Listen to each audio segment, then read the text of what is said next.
Hello friends, welcome back to my N creative channel. ये कहानी है अंशु और उसकी माँ सविता की। अंशु एक 25 साल का युवा लड़का था जो अपनी बड़ी नौकरी और व्यस्त जिंदगी में खोया हुआ था। उसकी माँ सविता एक छोटे से गांव में रहती थी।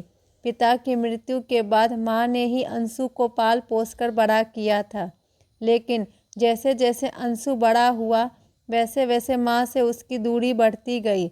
एक दिन सविता ने अंशु को फ़ोन किया, बेटा कैसे हो, कब आओगे मिलने।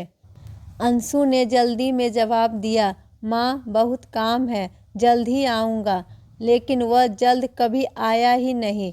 माँ हर दिन उसका इंतज़ार करती। वो अपनी पुरानी साड़ी में दरवाजे के पास बैठी रहती और हर आते जाते इंसान में अंशु को ढूंढती।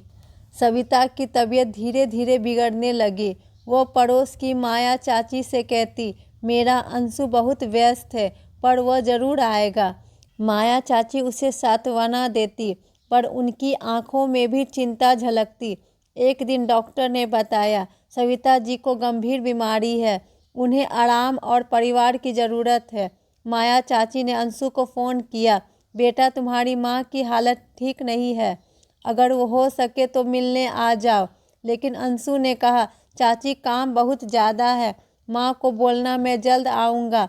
सविता ने खुद को कमज़ोर महसूस करते हुए एक चिट्ठी लिखी। उसमें लिखा था, प्रिय अंशु, मैं जानती हूँ कि तुम बहुत व्यस्त हो, लेकिन क्या तुम्हारे पास अपनी माँ के लिए थोड़ा सा समय नहीं है।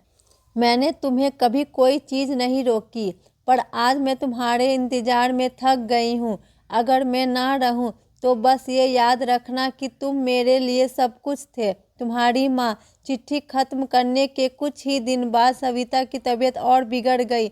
इस बार माया चाची ने गुस्से में अंशु को फ़ोन किया, अगर अब नहीं आए तो शायद अपनी माँ को फिर कभी नहीं देख पाओगे। अंशु तुरंत गांव के लिए निकला। जब वह घर पहुंचा तो माँ का कमरा खाली था। माया चाची ने रोते हुए कहा, तुम बहुत देर कर चुके हो बेटा। अंशु को यकीन नहीं हुआ। वह माँ के बिस्तर पर बैठ गया। तभी उसे तकिए के नीचे माँ की लिखी चिट्ठी मिली। चिट्ठी पढ़ते हुए उसकी आंखों में आंसू बहने लगे। अंशु ने खुद से कहा, मैंने माँ को खो दिया, उनकी आखिरी ख्वाहिश भी पूरी नहीं कर सका। उसने अपना काम छोड़ दिया और अपना पूरा समय गांव में बिताने का फैसला किया। वो अपने आसपास के बच्चे को पढ़ाने लगा। माँ के नाम से एक स्कूल खोलने का सपना देखा।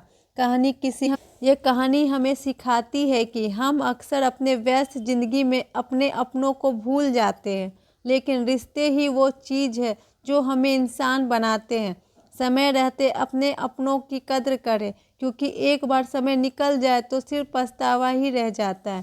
Thank you friends. अगर आपको मेरी स्टोरी अच्छी लगती तो प्लीज़ लाइक से सब्सक्राइब करना ना भूलें।